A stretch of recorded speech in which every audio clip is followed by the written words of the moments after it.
Well, we are back. That was exciting, wasn't it? We told you in the beginning that this is an inaugural event. We're all guinea pigs here, and obviously so are you, but seems that we've got our technical difficulties sorted out. So we'll pick up where we left off when Mike was telling us about the fact that he uses 8 devices for professional purposes. I'm very curious to know what those devices are. And if you could pick up where you left off, please. Sure. So I have an iPhone, a Galaxy Nexus phone, 2 MiFi devices, a tablet, and a laptop and a desktop. Wow. And these are spread out over home office as well as the corporate office. Okay. Part of the reason that, most users I don't think need multiple phones for business. The reason I need both platforms is because part of what I do is I write mobile applications, so I need to test them on at least something other than iOS. Okay. But you're a power user. I'm a power. So that's not absolutely, exactly and typical. Yes, exactly. Okay. And what about you, Greg? What's your number? I probably have about 5 mobile devices, a couple of smartphones, different tablets, laptops, and it's primarily so that I get a feel for what my users are using, so we have an opportunity to kind of do testing in the field and know how things will react. Okay. Primarily for my boss. She thinks she's a power user very often, so I have to have what she has so that I can keep up with her. Well, okay, but there are a lot of users that are a bit forward-thinking. They might just be flat-out tech junkies who want the latest, greatest thing. But on average, how would you say your usual user? How many devices are they running around with right now? And when I say that, I'm including things like desktops. I'm not just talking about mobile devices, and I'm talking about both corporate issued devices and personal devices that they might be using for personal uses. For business uses, whether you say they can or not. Well, we find that students, for the most part, are almost all laptop-oriented or mobile-oriented. We have very few students any longer that have desktops. It can't be very portable lugging around your iMac or your tower. We provide desktops to all of our staff and faculty, and they primarily use those. So our challenges are when they bring their own devices in that are less controllable. Right. But for the most part, students probably have at least 2 or 3 devices, plus their gaming devices and the other devices that they use that are all wireless now or all require some sort of an IP address. Wow. What about your users at CBS? I'd agree with that. I would say that most of our employees, they are, even if it's just accessing webmail, we know that they're accessing, corporate content from personal devices. Everyone has, will either have a personal smartphone that they sometimes use for business purposes if they can. CBS, we happen to we have a policy against that, so you do have to have a corporate sanctioned device. And does that actually work? Well, it does work at a certain level. That control, we base it off of the device's UDID. So you can't connect a device that you haven't gotten approved to certain things to exchange specifically. For accessing things like VPN, there are different controls. Okay. Well, so just overall, generally speaking, what challenges would you say is this proliferation of devices causing? What are your major pain points if you had to focus on just a few? Well, from my perspective, it would be our wireless infrastructure certainly gets much more use than it ever did before because there's so many different types of devices.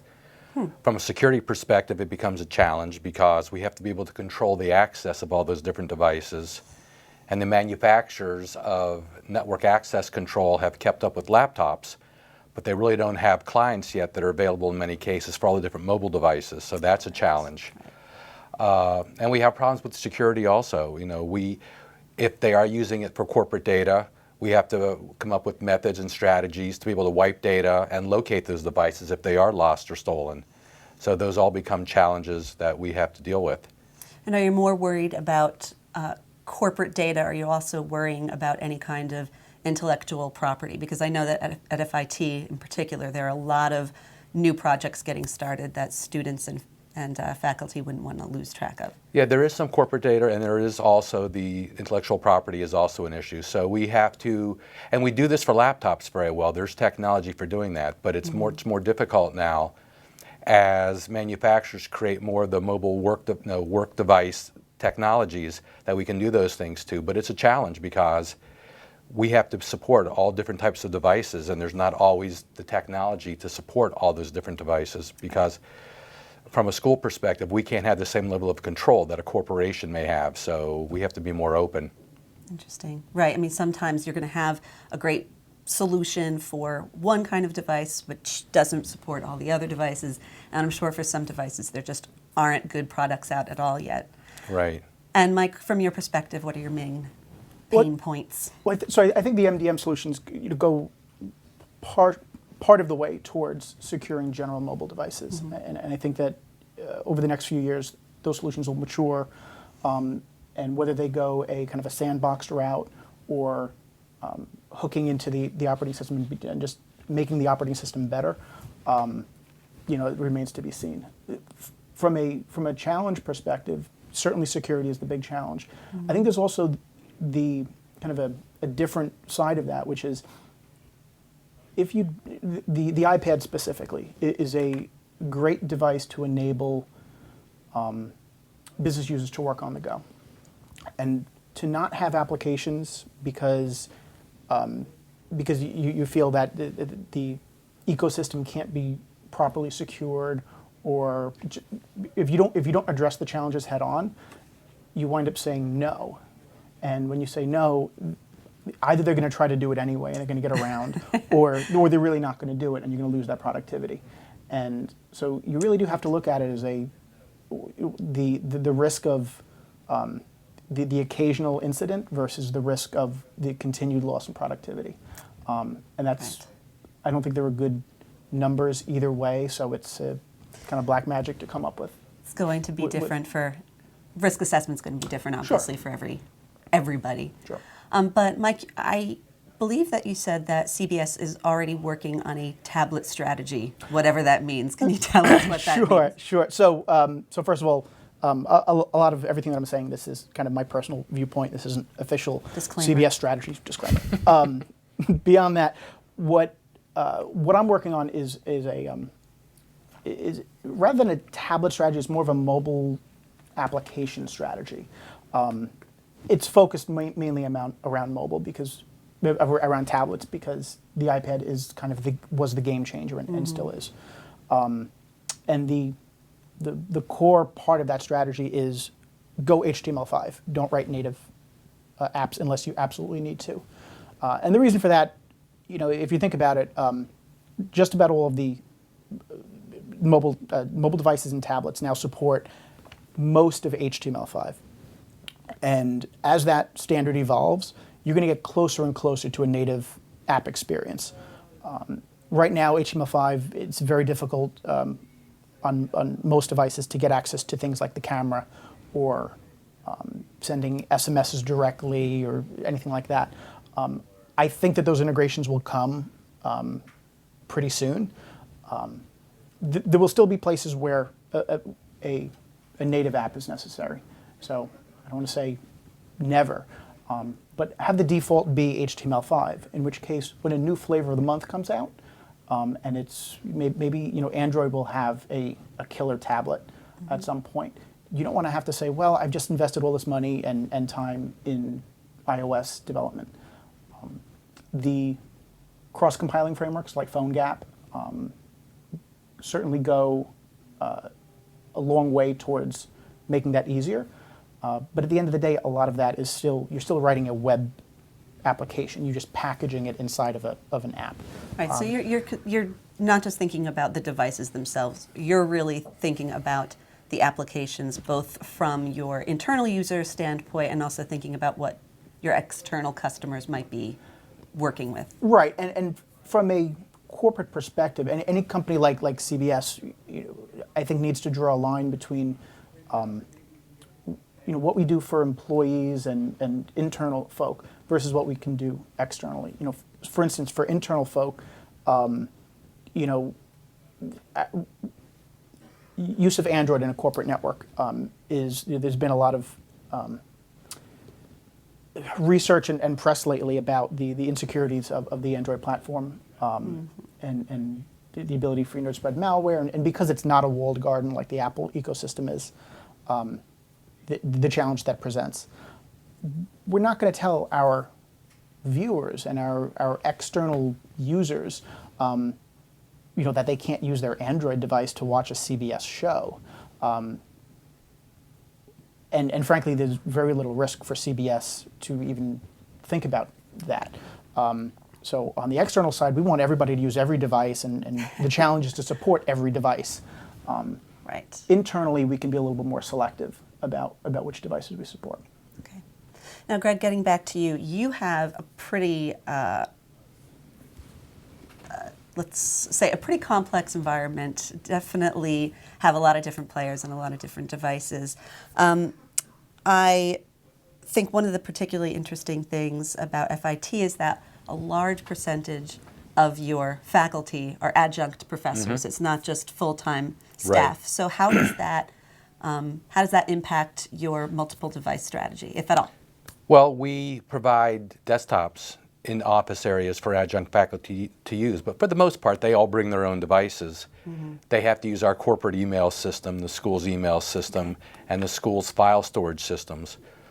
What has happened, though, I think with the proliferation of all the cloud storage, very often consumers now are using all of these other solutions for storage, and you lose control over those things. So that becomes a challenge of how do we now help a faculty member who uses Dropbox instead of the school's storage strategy for storing his information when students can't access it. So it becomes a challenge not so much for the device itself, but more for how they use that device in supporting curriculum and the pedagogy. Right, and I know that a lot of professors are trying to, and are being encouraged to use more technology in their classrooms to keep up with what their students want to do. Right, I think one of the things we're finding, one of the cliches that the president of the school mentions, that students come out of the womb knowing how to text. That's become an inherent ability with students now. So their expectations is everything is multimedia, everything is real time, everything is information when they need it, and they almost have to be entertained in class. It's no longer just lecture. So we look at all different types of technology that help enrich that whole teaching and learning experience.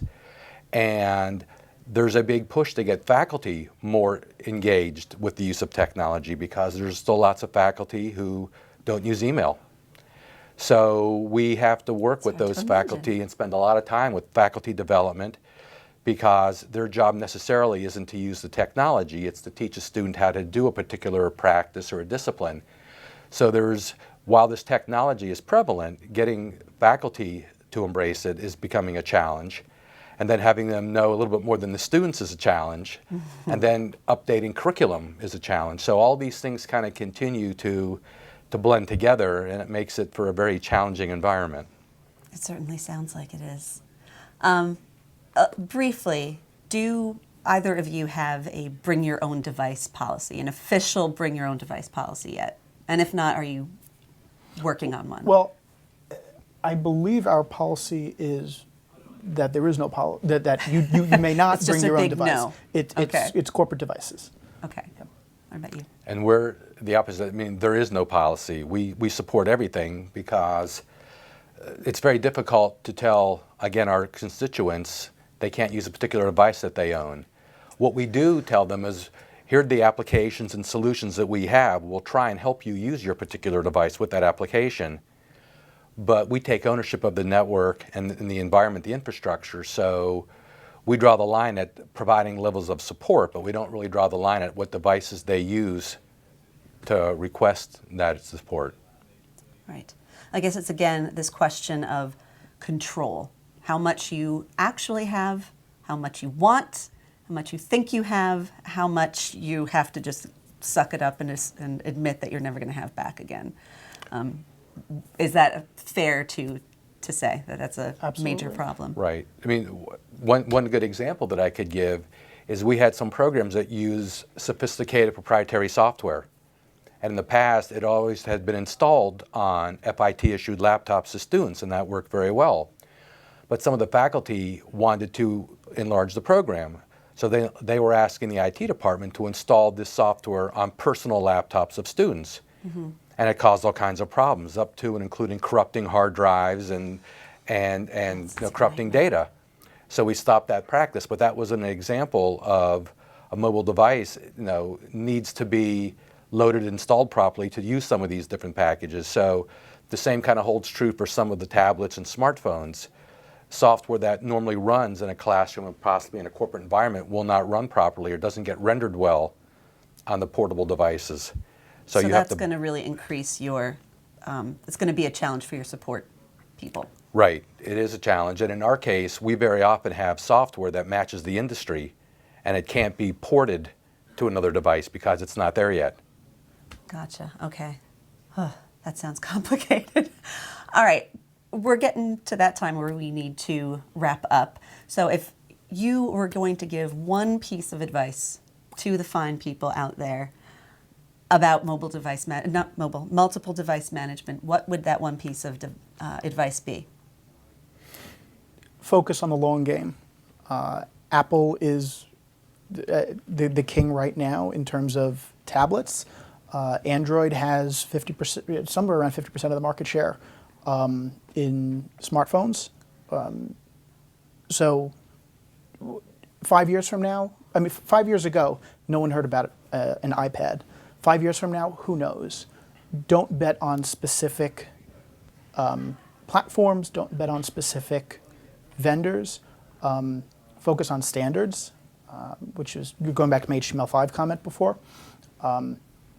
And focus on MDM. MDM, I think there's really no way around it. You need a centralized way to manage multiple devices. So MDM meaning multiple devices, not mobile devices. You need the same way that Bez is great for managing a BlackBerry infrastructure. You need the same thing for every device, whether it's a laptop, desktop, mobile device, Google Glasses, anything. By Bez, I assume you all know this, but it means BlackBerry Enterprise Server, which can support a variety of mobile platforms, but there are also a few very important ones that Bez can't handle just yet. And Greg, what's your advice? I would agree with Mike and his comments, but I would say be agile, be adaptive, and create a strategy that supports being agile and adaptive, because you can't really anticipate what the next trend will be. But I think the goal is to build an infrastructure and associated policies that can help you manage that as it comes, because very often you don't know what the next technology is until it shows up on your doorstep. And you have to do that. So read a lot, be as engaged as you can with what's going on in the world, and assume it's going to be hitting your doorstep very soon. Yeah, whether you like it or not, before you're ready for it. Well, Right. Thank you both so much. At this point, I'm going to pick up one of my multiple devices and talk to our executive editor, Kurt Franklin, who is out there somewhere. Kurt has been helping me out by going through the feed and picking out some questions that are of particular interest. So let me find them. Okay, we have one from Timor. Will we be moving away from an app-based environment to a web-based one if HTML5 gets adopted widely? Anybody have thoughts? That's a great question. I don't think we're going to move away from it, at least not in the short term. While I think that there are certainly plenty of apps, let's just say in the Apple App Store, that could be implemented just as well in HTML5, or many that are implemented in HTML5 and then just wrapped before being put in the App Store. I think there is a value of marketing, behind getting your application in that ecosystem that you don't get by just telling people, go to my website and you can view my app. So my comments on HTML5 being the way to go, I stand by them for corporate applications. When you're developing a mass audience facing application, I think marketing trumps dollars spent sometimes. So you have to weigh things and say, well, does it make sense to go purely HTML5, to go HTML5 with a wrapper, to go native app? There's a whole different set of criteria that need to go into that decision. Gotcha. Okay, we've got another one here from Joe Stanganelli. If a company has a corporate sanctioned only or corporate issued only devices policy, you still might expect that you can't get 100% enforcement. And if an unsanctioned device with company data gets lost, stolen, or otherwise compromised, how can the organization most effectively encourage employees to come forward and admit that they had a security breach? I like that question. So it's not just, we've talked a lot about security, we've talked about compliance, we've talked about users being a little shy, let's say, about being honest with you. When you pull all those things together, what are we talking about? But that is a challenge, having people come forward when they do lose a device and admit it so that we can take some action. As I mentioned earlier, we can locate and wipe data from laptops. It's more difficult to do that with tablets and smartphones, although we can do that. But if we don't know about it, we certainly can't take any action against it. So other than maybe checking phone records and seeing that a call has been made from outside of the New York area, there's not a whole lot you can do if you don't know about it. Sounds like a lot of work. It is. Mike, anything else to add? I would just add to that's fraud detection systems and taken more generally, intrusion detection. These things can help detect events like that. I think there's, I would say, probably a legitimate fear on a lot of users' parts that, oh my God, I lost my laptop. What's going to happen? Like, they're going to fire me. Right. And I think maybe the message from corporate should be, we don't want to fire you because you lost your laptop. We know that this stuff happens, but we really want to be able to wipe the laptop before it winds up on eBay. Right, and there's a related question here. How can companies make sure that their data is safe when you do allow, when you do have a bring your own device policy, which isn't just a flat no, but it's actually, yeah, you can use some of these. Would you say that that requires more application level security, more security policies and tools directly on the data, or what? I would say certainly up-to-date AV, an AV that's being updated on these corporate laptops that go into environments that are outside the office place.